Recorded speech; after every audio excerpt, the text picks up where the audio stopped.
तो ये कल की डेफिनेशन थी। अब एक एक करके हमें सारे रिलेटिव प्रोनाउन पढ़ें। सर अगर हम ध्यान से देखते हैं तो कितने हैं रिलेटिव प्रोनाउंस, आप एक बार लिख सकते हैं। रिलेटिव प्रोनाउंस या कंजंक्शन है ना, क्या है? Who, whom, whose, which, that, but, that के बाद कर लेते हैं but, what, but, as, where, when, how.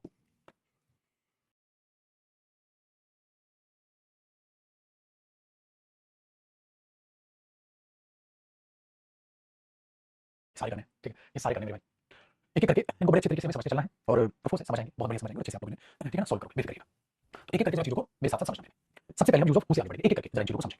अगर हम यूज ऑफ हु को देखते हैं सर, तो हु क्या काम करता है, मतलब अगर मैं हु रिलेटिव प्रोनाउन को समझने की कोशिश करता हूं तो ये क्या काम करता है, ठीक है, ये क्या काम करता है, साथ साथ कॉपी करना और बड़े अच्छे तरीके से समझना। मेरे भाइयों जो हु है ना वो अपने आप में सबसे पहली बात फॉर पीपल, वो फॉर पीपल यूज होगा। हु जो है वो फॉर पीपल यूज होगा, ठीक है, इंसानों के लिए यूज होगा, जानवर के लिए नहीं आएगा बेटा, और नॉन लिविंग थिंग के लिए हो गया, सिर्फ इंसान के लिए, ठीक है।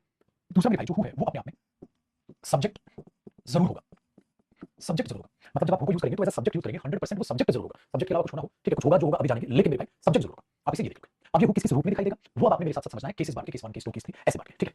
देखो मेरे भाई, जैसे केस नंबर 1, जब कभी भी आपको हु नजर आएगा ना तो आपको इसमें दो क्लोज नजर आएंगे, केस ऑफ टू क्लोजेस। कितनी क्लोज नजर आएंगे मेरे भाई? आपको इसमें दो क्लोज नजर आएंगे। दो क्लोज कैसे कैसे नजर आएंगी? आपको दो क्लोज का केस क्या होता है, आपको एक तो मेन क्लोज नजर आएगी, उसके अलावा जो रिलेटिव क्लोज, देखो भाई हु बनाया तो रिलेटिव क्लोज बनाएगा, 100% क्या होगा, आपको हु के बाद मतलब एक तो मेन क्लोज होगी वो तो अलग बात है, आपको हु के बाद पक्का एक वर्ब नजर आएगी और आगे जो भी बात है। अब मेरे भाइयों ये वर्ब के साथ मिलकर ये पक्का रिलेटिव क्लोज बनेगा, ये वर्ब के साथ मिलकर ये पक्का क्या बनेगा, रिलेटिव क्लोज बनेगा। आपने बोला बिल्कुल जी, और मेरे भाई जो रिलेटिव क्लोज बनेगा ये इस वर्ब का क्या बन जाएगा, सब्जेक्ट बन जाएगा।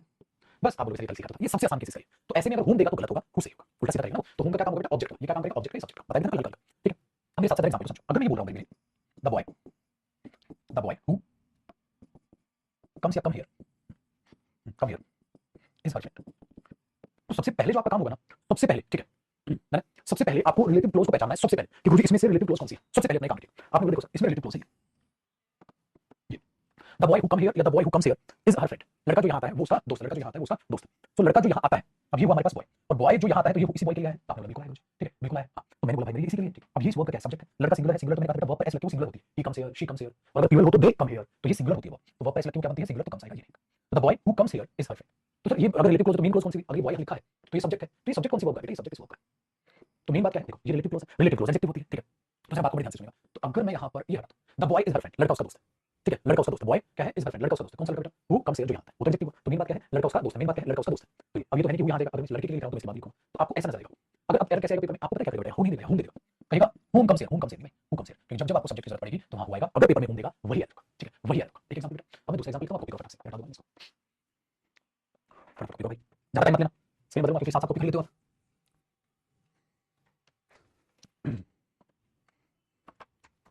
कल बेटा जी लकी ध्यान से सुन मेरे बच्चे, जो एक्सपेंड होता है ना वो होता है जैसे बिजनेस एक्सपेंड कर रहा हूं मैं, तो बिजनेस को कोई ऑब्जेक्ट नहीं मान सकते आप। मैंने कहा था कोई ऑब्जेक्ट को आप जो है डिस्टेंड करते हैं तो उस तरीके से आप उसे डिस्टेंड में आप इन्फ्लेट यूज करते हो, जैसे बैलून में गैस या हवा भर के किसी चीज को फुलाना, ऑब्जेक्ट को फुलाना, उसके लिए यूज होता है। एक्सपेंड तो बेटा नॉर्मल होता है, जैसे अपना व्यापार अपना बिजनेस आप आगे बढ़ाते हैं, इसलिए उसको नहीं माना। चलिए अब आगे देखते हैं। अब हमारे पास क्या आ गया, केस नंबर 1 से एक दो एग्जांपल और देख लेते हैं। अगर मैं ये कहता हूं आई know the girl, I know the girl who play या प्लेज हॉकी, मैं उस लड़की को जानता हूं जो हॉकी खेलती है, मैं उस लड़की को जानता हूं जो हॉकी खेलती है। तो आप बोलोगे I know the girl who play hockey plays, देखो गर्ल क्या है, सिंगुलर, सिंगुलर तो ये क्या हुआ सिंगुलर, तो प्ले नहीं क्या है प्लेज। अब ये अपने आप में क्या देखा, रिलेटिव क्लोज। अब आप समझो यहाँ पर अगर एग्जाम में बेटा होम दे दे, आप बोलोगे ये क्या बकवास है, वर्ब है, वर्ब का तो सब्जेक्ट होगा, अगर सब्जेक्ट होगा तो वर्ब बाद में तो सब्जेक्ट होगा, तो होम नहीं क्या आएगा, हुआ आसान। लेकिन अगर आपने क्लोज नहीं चाहते, अगर आपने क्लोज नहीं चाहते तो बड़ा प्रोजेक्ट, ठीक है। चलो आगे देखो, अब केस नंबर 2, अब कहानी में टेस्ट में मतलब कहानी में बदलाव बेटा, अब कहानी में बदलाव, अब पता है क्या होगा आपके साथ, आपके साथ एक तो मेन क्लोज बनेगी बेटा, एक तो मेन स्टेटमेंट होगी, एक तो मेन क्लोज बनेगी, और आपके साथ क्या होगा, फिर आपको हु नजर आएगा। अब भैया हु के साथ वर्ब नजर आएगी, तो बाबूजी हु इसका क्या बनेगा, सब्जेक्ट बनेगा, ठीक है डन। फिर क्या होगा, आपको कॉमन नजर आएगा और एक और वर्ब नजर आएगी, और ये मेन स्टेटमेंट बन चुकी है, तो इस मेन स्टेटमेंट में अपना एक सब्जेक्ट भी होगा, अपनी एक वर्ब भी होगी, आगे की कहानी भी होगी, तो ये तो बात पूरी हो चुकी है। अब आप बोलोगे सर फिर इसका सब्जेक्ट कौन है, वो तो वर्ब ऐसे ही पड़ी रहेगी, और इसमें तो तीन तीन बातें होगी बेटा, एक बात तो ये हो गई सर, दूसरी बात अपनी ये हो गई, और सर ये तीसरी बात बनेगी, लेकिन इसका तीसरी बात का सब्जेक्ट कौन बनेगा बेटा, ये बनेगा। इसका मतलब सर हु जो है वो एक नहीं कितनी कितनी वर्ब का सब्जेक्ट होगा, दो दो वर्ब का सब्जेक्ट बन जाएगा, बिल्कुल बन जाएगा, बिल्कुल बन जाएगा। तो इसमें कितनी बातें होंगी, तीन बातें। तो आप इसमें क्या कह सकते हैं, कितनी क्लोज होगी बेटा, तीन क्लोजेस होंगी। तो इसको भी पहचानना सीखना पड़ेगा, बहुत आसान है ऐसा कुछ नहीं, ठीक है, बहुत आसान है ऐसा कुछ नहीं, ठीक है ना, बहुत आसान है ऐसा कुछ नहीं है, जैसे आप इसे आप लिखेंगे चीजों को बहुत ही बेहतर तरीके से समझेंगे कैसे। चलो समझते बेटा, अगर मैं इसी सेंटेंस को, ठीक है, मैं अगर ऐसे बढ़ा दूं, सपोज कोई सेंटेंस मैंने ऐसे बनाया, this is the boy, this is the boy who plays cricket is ready to help you.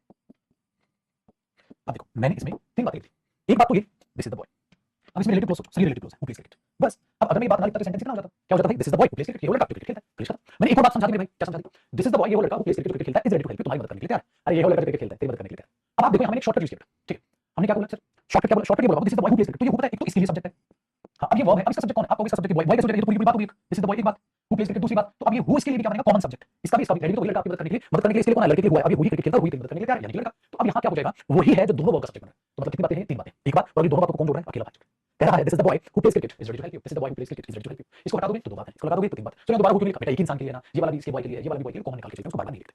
Simple easy, तो कुछ नहीं होगा बेटा। अब तक आपने लिखा एक बार सब्जेक्ट, अब आपने लिखा दो बार सब्जेक्ट। अगर दो बार सब्जेक्ट बनेगा तो दो बातें और एक तो मेन बात रहेगी। सिंगल बात एक ही बात में तो रिलेटेड प्रोनाउन नहीं, तो कम से कम कितनी बात होनी चाहिए? दो, और ज्यादा से ज्यादा कितनी जोड़ता है? ठीक। तो आपको दो भी जोड़नी आ गई भाइयों, और आपको तीन भी ऐड करनी आ गई। कहानी में कोई आसान होगी बेटा। तो इसको ध्यान से रखिएगा, आपको ऐसे बातें जोड़ता हुआ वो नजर आएगा। तो ये फॉर्मेट दिमाग में घुसाने पड़ेंगे, बैठाने पड़ेंगे, ठीक है ना? बैठाने पड़ेंगे, घुसाने पड़ेंगे। अवॉइड नहीं कर सकते, अवॉइड नहीं कर सकते, ठीक है? तो वो आसान है, वो किसका काम करेगा? सब्जेक्ट, एक बार सब्जेक्ट हो या दो बार सब्जेक्ट हो, कोई फर्क नहीं पड़ता। लेकिन मुश्किल पड़ेगा, बात रिवाइज करना पड़ेगा। किसी बच्चे को एक बार में समझ आता है, किसी को दो, तो दोबारा क्लास देख लेना, किसी को ज्यादा मुश्किल लगे, हालांकि इतना मुश्किल है नहीं, बहुत आसान करके बता दिया। अब देखो केस नंबर 3, सभी भी कुछ बचा है, बिल्कुल बचा है। केस नंबर 1 और 2 दिमाग में बेटा, केस नंबर 3 क्या है सर इसमें? इसमें क्या होगा? एक तो आपको मेन स्टेटमेंट नजर आ जाएगी, यानी कि मेन क्लॉज नजर आ जाएगी, ठीक है? एक तो आपको मेन क्लॉज नजर आ आपने बिल्कुल सही। फिर पता क्या होगा? आपको नजर आएगा, आपने बोला ओके सर, और हु के बाद में भाई आपको कोई दूसरा सब्जेक्ट नजर आएगा, अनदर सब्जेक्ट, दूसरा सब्जेक्ट। आपने बोला यहाँ पर इसकी वर्ब नजर आ जाएगी। आप लोग गुरुजी फिर ये क्यों आएगा?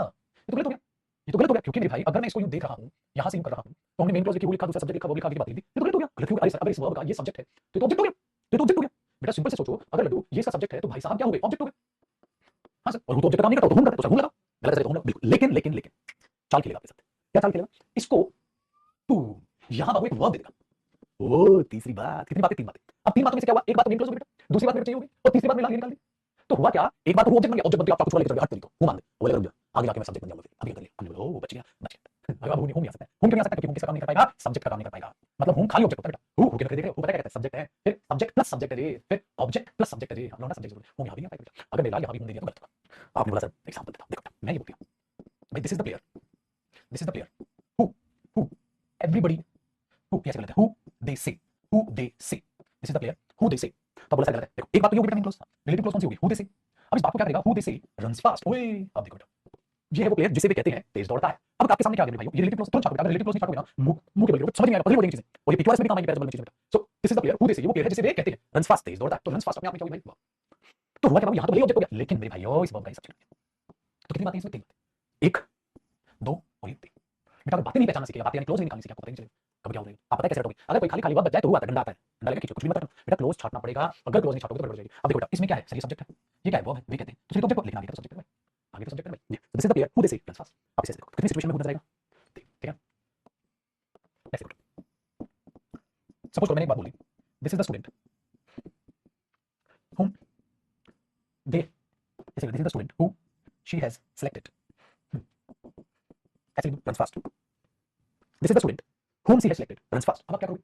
अब आप करोगे बेटा दिस इज द स्टूडेंट एक बात, whom she has selected दूसरी बात। अब आप बोलोगे सर शी सब्जेक्ट है, वर्ब है, वर्ब है, लिखनी है तो ऑब्जेक्ट है, तो तुम सही है ऑब्जेक्ट तो मैं बाबू देख, ये वो स्टूडेंट है जिसे उस लड़की ने सेलेक्ट किया है, तेज दौड़ता है। अरे दौड़ता तो स्टूडेंट है बेटा, क्योंकि सब्जेक्ट का काम करना है और सब्जेक्ट का काम मेरे बच्चे वो करें, वो कहेंगे अरे वो कहेंगे इतने देर से बता रहा हूं जो जिसे जिनका ये है वो जो वहां जाएंगे, ये है वो जो मेरी मदद करते हैं, ये नहीं बेटा इतने देर से बताने लगा, करो मेरी कॉपी। अब ये होता, अब होम समझने से क्या होगा? वो क्लियर हो जाएगा बेटा, वो तो जल्दी दिख रहा है, आप ध्यान से देखो तो ओए जल्दी दिखे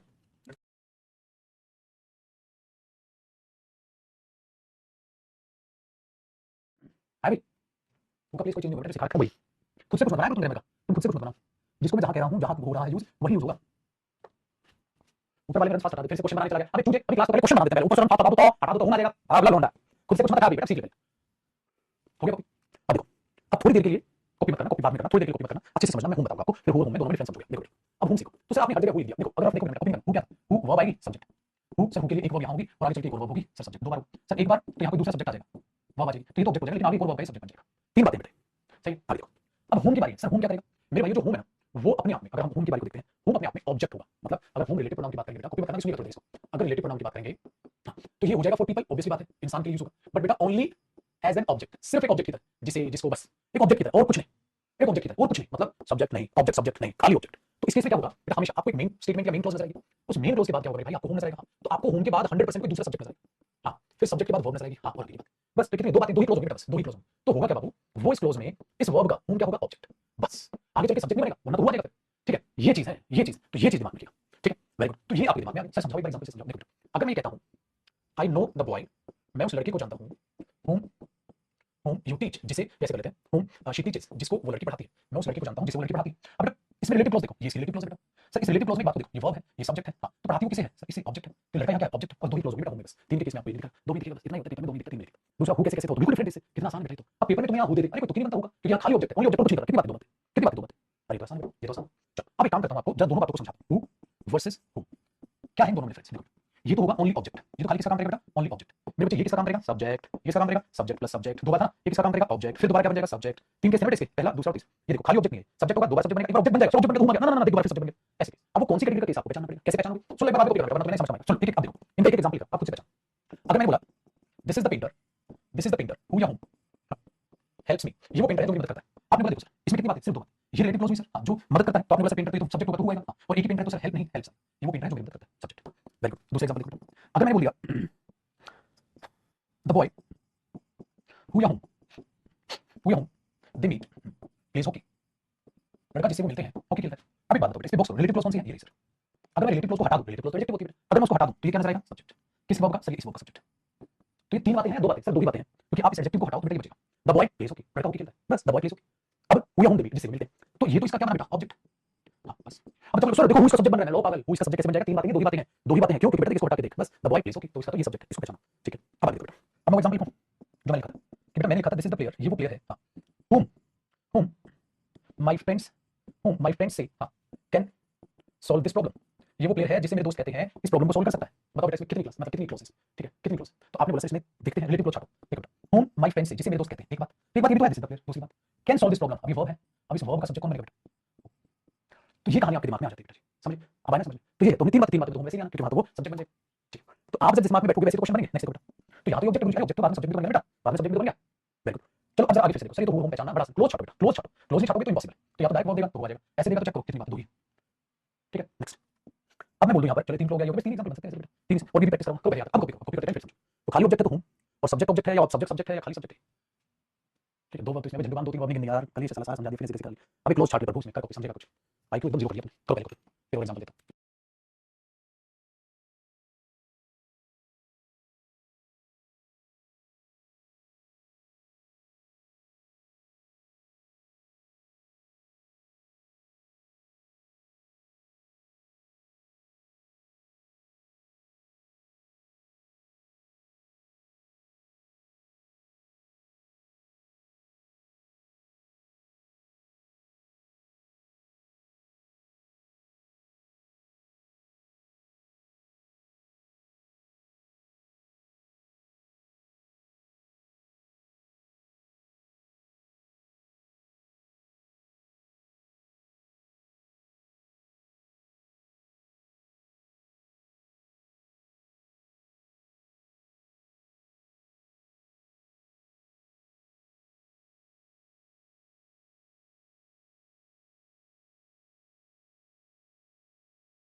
बात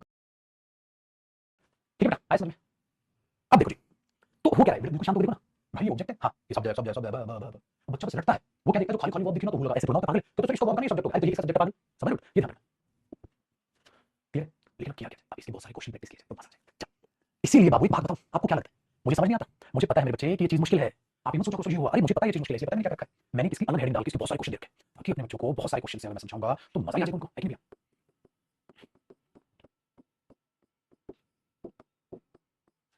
देखो अब जो क्वेश्चन मैं कहूँ सिर्फ वो करना है, खुद से कोई और नहीं, जो क्वेश्चन मैं कहूँ वो आपको रिलेटेड प्रोनाउन का क्वेश्चन करना है, जो मैं कहूँ, ठीक है ना। अभी जितना समझाया ना उसमें बेस क्वेश्चन करेंगे सारे, एक काम करो क्वेश्चन नंबर 1 करते हैं, और उसमें से रिलेटेड क्लॉज जरूर चाहिए, ठीक है।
भैया द बॉय हु, क्यों सर? एक तो ये मेन क्लोज है बेटा। अब ये सब्जेक्ट बना the boy is a player, तो ये क्या बना? Who came here. आसान काम हो गया। आई हैव अ सन, मेरे पास एक बेटा है, who I love very much, ये क्लोज है। एक ये क्लोज है, तो एक ये, दूसरी ये, who I love very much, मैं प्यार करता हूं किसी बेटे से, तो ये तो ऑब्जेक्ट हुआ। ठीक है, आपको ये भी नहीं करना, ये भी नहीं करना, ये भी नहीं करना। अब आप करोगे जो मैं बोलूंगा सिर्फ वो करना वैसे ही। अब आप क्वेश्चन नंबर 11 करो। 11 सिर्फ वो क्वेश्चन कर रहा हूं जो हु और हुम पे बेस्ड है। ठीक है, अब आपने क्या बोला? The doctor who I met yesterday is Ram's brother. Relative clause सोचो, इसमें कौन सी रिलेटिव क्लोज है? हु आई मेट यस्टरडे, ये रिलेटिव क्लोज एडजेक्टिव होती है, तो इसको साइड करो। तो मेन क्लोज क्या बनी? डॉक्टर सब्जेक्ट बनेगा किसका? इसका। तो मेन बात क्या है? The doctor is Ram's brother, एक सेंटेंस, तो उसके बीच में डॉक्टर का एडजेक्टिव आ गया, हु आई मेट, ये वर्ब, ये सब्जेक्ट, किसी ने डॉक्टर, तो object. So the doctor who I met yesterday is Ram's brother. ऐसे पागल बच्चों की तरह मत करना, इसका वर्ब बन गया, दूसरा सब्जेक्ट आ गया हु आई, छपरी हरकत मत करना बेटा, ऐसे क्वेश्चन सोल्व नहीं होते, फंसोगे। नेक्स्ट क्वेश्चन नंबर 12, बहुत बढ़िया क्वेश्चन। क्या कहता है 12 the man relative close who I admired for his qualities. एक बात, who I admired for his qualities, एक बात। अब एडजेक्टिव बेटा, इसको तो साइड में करो, ये मेन बात है, सब्जेक्ट में किसका? बाद में वर्ब ढूंढो। The man prove to be fraud, बाद में तो फ्रॉड निकला, कौन सा आदमी? Who I admired for his qualities, who I नहीं, whom I whom I admired for his qualities, जिसको मैंने उसकी क्वालिटीज के लिए एडमायर किया था। So the man whom I admired for his qualities proved to be fraud। आसान बाबू, चलो क्वेश्चन नंबर 16 करते हैं। अब 16 में देखो, 16 में कहता है ही इज द स्टूडेंट, ये स्टूडेंट है, whom we expect, जिससे हमें उम्मीद है। एक बात, और एक ये भी तो है, ही इज द स्टूडेंट। भाई तरीके से आप देखोगे बेटा, तो एक बात तो खुद भी बन गई, ही इज द स्टूडेंट, एक बात, whom we expect दूसरी बात, ये तीसरी है। अब तीसरी बात में वर्ब, इस वर्ब का सब्जेक्ट।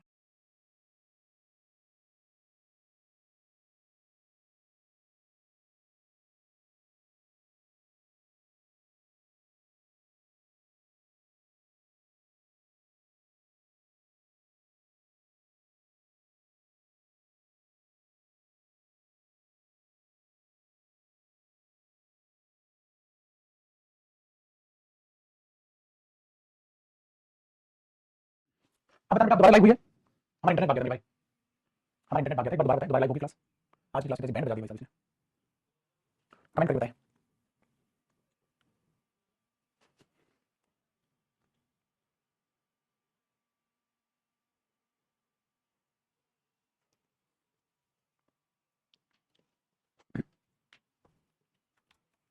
अभी नहीं आया ना? नहीं चल रहा कमेंट, चल नहीं रही है, कहाँ चल रही है? देखो चेक करो, तब तो हमारा छुट्टी का टाइम हो जाएगा आज में, तो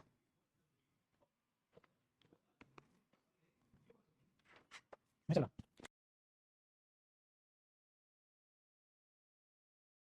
अब चल बेटा, चल गया बेटा, हाँ अब चल बेटा, अब चल गया। चलो अच्छी बात है। देखो भाई, मैं क्वेश्चन आपको करा था, तभी रोका था, फिर क्वेश्चन करा के मैंने बोला था चलो अब और हम आगे आगे समझते हैं, यहाँ तक हुआ था। तो कुछ एग्जांपल हमने समझ लिए, प्रीवियस एग्जांपल्स को देख लिया, अब उससे आगे की बात करते हैं। अब सही चल रही टेक्निकल टीम माल से नहीं बेटा, टेक्निकल टीम क्या करेगी सर? इंटरनेट भाग जाएगा तो। अब टेक्निकल टीम क्या करेगी? इंटरनेट भाग गया तो। ठीक है, तो कुछ एग्जांपल आपने देख लिए मेरे साथ मिलके, अब आगे बढ़ो बेटा, हुआ हम केस ऑफ प्रीपोजिशन। देखो जब आप हुआ हम को केस ऑफ प्रीपोजिशन का क्या मतलब है बेटा? सपोज कोई प्रीपोजिशन आ जाए, जैसे लड़का जिसके साथ में जाऊंगा, ठीक है, ये लड़का जिसके साथ में जाऊंगा, ये लड़का जिसको मैं पहन दूंगा, इस टाइप के क्वेश्चन अगर प्रीपोजिशन की जरूरत पड़ जाए, तो यहाँ बिल्कुल गेम अलग है बेटा। बिल्कुल गेम क्या अलग है कि आप अगर प्रीपोजिशन होगी तो प्रीपोजिशन हुम अपने से पहले लेगा, प्रीपोजिशन क्या करेगा? प्लस हुम अपने से क्या लेगा? पहले लेगा। ठीक है, और सेम क्वेश्चन होता है क्या है आखिरकार कि भैया जो प्रीपोजिशन का ऑब्जेक्ट है वो क्या बनेगा? हुम। प्रीपोजिशन का ऑब्जेक्ट है बेटा वो क्या बनेगा? हुम। प्रीपोजिशन जो है उसका ऑब्जेक्ट हुम बनेगा, तो वो प्रीपोजिशन को अपने से पहले लेता है, तो पहले ले हु के नखरे, वो बोलेगा मैं अपने से पहले प्रीपोजिशन लूंगा, मतलब तू क्यों लेगा अपने से पहले प्रीपोजिशन? कहता सर फिर मेरे पे क्या फोकस रहेगा? मेरे से पहले प्रीपोजिशन आ जाएगी, उस पर ज्यादा फोकस हो जाएगा। और हु का मतलब होता है बेटा वो अपने आप को फोकस पे सबसे ज्यादा मेंटेन करता है, क्योंकि वो ऑब्जेक्ट नहीं, वो एक सब्जेक्ट की तरह रिएक्ट करता है। तो उसने बोला मैं प्रीपोजिशन को, मतलब सेम चीज को क्या करेगा बेटा? हु, ठीक है ना, उस प्रीपोजिशन को एट द एंड लेगा। कहां लेगा? Eight the end of the clause, eight the end of the clause, ये उस क्लॉज के उसे क्या करेगा? एंड में प्रीपोजिशन को लेगा। ठीक है, क्या करने के लिए? खुद पर फोकस रखने के लिए, खुद पर फोकस रखने के लिए। तो अब सेंटेंस आप एक नहीं दो दो तरीके से बोल पाओगे। कैसे बोल पाओगे? एक बार एग्जांपल देखते हैं। जैसे मैंने बोल दिया भैया ये वो लड़का जिसके साथ में जाऊंगा, ठीक है, सपोज करो, तो हमने क्या लिखा? This is the boy, this is the boy with whom I will go, this is the boy with whom I will go, this is the boy, फिर भी क्या नहीं चलेगा बेटा यार, आज तो मजाक खराब कर दिया, नहीं चल रही, अटक गई, अभी चल रही। चल तो हमने क्या बोला? This is the boy with whom I will go, ये वो लड़का है जिसके साथ में जाऊंगा। अब आपने देखने का जिसके साथ में जाऊंगा तो आगे बेटा बिल्कुल आसान है, लेकिन सवाल ये पैदा होता है कि आप जो विद whom, तो whom है उसने अपने से पहले प्रीपोजिशन लिया। ठीक है, दो ही बात है बेटा, दो ही बात है, तो सही है sentence this is the boy with whom I will go। लेकिन मैंने बोला इसी बात को बाबू आप एक और तरीके से बोल सकते हो, ये तो बोला मैंने, इसी बात को आप एक और तरीके से बोल सकते हो। क्या आपने कहा? Sir this is the boy, this is the boy who I will go with, who I will go with. Oh sorry, तो बड़ा अजीब सा लग रहा है। अरे मेरे बच्चे अभी तो तूने फीस दिया ना ये सारी चीजें पढ़नी। तो ये है, अब आप कहोगे गुरुजी ये whom क्या है? who क्या है? सब्जेक्ट ऑब्जेक्ट किसका? प्रीपोजिशन का। तो फर्क क्या है? फर्क ये बेटा जो whom है वो प्रीपोजिशन अपने से पहले लेता है, और जो who है वो प्रीपोजिशन अपने कहां लेता है? At the end. आया ना मजा? आया ना मजा? ये चीज बेटा, this is the boy who I will go with, और this is the boy with whom I will go. तो आज के बाद याद रखना, जब प्रीपोजिशन साथ दे रखी होगी मीनिंग निकालने के लिए, तो आप उस बात को दो तरीके से बोल पाओगे, या तो ऐसे बोल लोगे और या आप उसे ऐसे बोल लोगे, तो आप उसको दो तरीके से बोल पाओगे। चलो एक और सेंटेंस लिखो, उसको भी बताना। जैसे बेटा मैंने बोला आई नो द बॉय, मैं उस प्लेयर को, प्लेयर लिख लेते हैं, आई नो द प्लेयर, मैं उस प्लेयर को जानता हूं, about whom they were talking, जिसके बारे में वे बात कर रहे थे। बताओ क्या सेंटेंस गलत है? सही है। क्या सेंटेंस गलत है? सही है। This is I know the player about whom they were talking. आप कहोगे सही है, तो सेंटेंस सही है। क्यों? दो बात है सर, देखो एक बात है आई नो द प्लेयर, दूसरी क्या है? About whom they were talking. Very good, तो बेटा अबाउट जिसके बारे में भी बात कर रहे थे, इसकी हिंदी आ जाएगी। तो ये जो प्रीपोजिशन बेटा वो क्या किया? whom ने अपने से पहले ली। लेकिन सर आपने कहा इसी बात को हम किससे लिख सकते हैं? who से, लेकिन उसके लिए प्रीपोजिशन कहां फेंकनी पड़ेगी? बाद में। I know the player I know the player who they were talking about, I know the player who they were talking about.